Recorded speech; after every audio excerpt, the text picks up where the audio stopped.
कहाँ जा रहे हो तुम दोनों? सोमिया को कुछ शॉपिंग करवानी है, उसके बाद हम दोनों डिनर करेंगे। तुम कहीं नहीं जा रहे। लड़की अंदर जाओ तुम। सोमिया मेरे साथ जाएगी। तुम्हें कुछ अंदाजा भी है कि इस लड़की को इस घर में लाने के बाद मैंने यहाँ के मुलाजमों को किस किस तरह लालच देकर उनके मुंह बंद करवाए हैं ताकि वो दुनिया के सामने तुम्हारी इस हमाकत का जिक्र ना कर सके। ये बीवी है मेरी, कोई गुनाह नहीं है जो दुनिया से इस तरह छुपाता फिरूं इसको मैं। इस तरह घरों में आने वालियों को गुनाह की तरह ही छुपाना पड़ता है।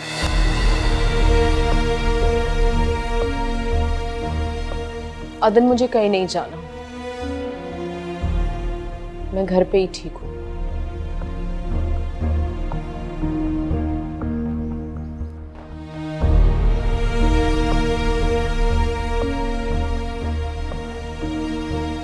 तो अब आप उससे इस तरह इंतकाम लेंगी? हाँ, मैं तो खुद तुम्हारे इंतकाम की भेंट चढ़ी हुई हूं।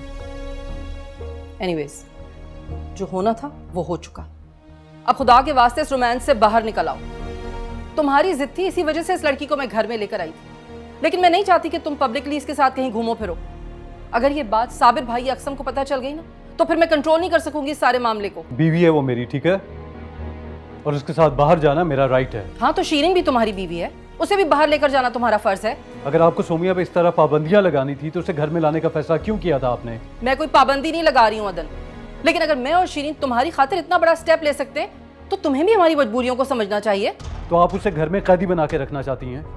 अगर उसके लिए तुम्हारा साथ ही काफी है तो इस घर की कैद उसके लिए तकलीफ दे नहीं होनी चाहिए। और अगर आपको ये लग रहा है कि उसके साथ ताल्लुक मैं दुनिया से छुपा के निभाऊंगा तो ये आपकी गलत फहमी है। और अगर तुम्हें भी लगता है कि मैं दूसरों के सामने उसका तारुफ अपनी बहू कहकर करवाऊंगी तो ये तुम्हारी भी गलत फहमी है। लेकिन असल तारुफ तो यही है, और अगर आपको इस तारुफ से कोई मसला है तो मैं सोमिया को लेकर यहाँ से चला जाता हूँ, ठीक है? तुमसे मैंने पहले भी कहा है कि प्लीज अब इस रोमांस से बाहर निकल आओ, लेकिन शायद तुम मेरी बात समझना ही नहीं चाहते।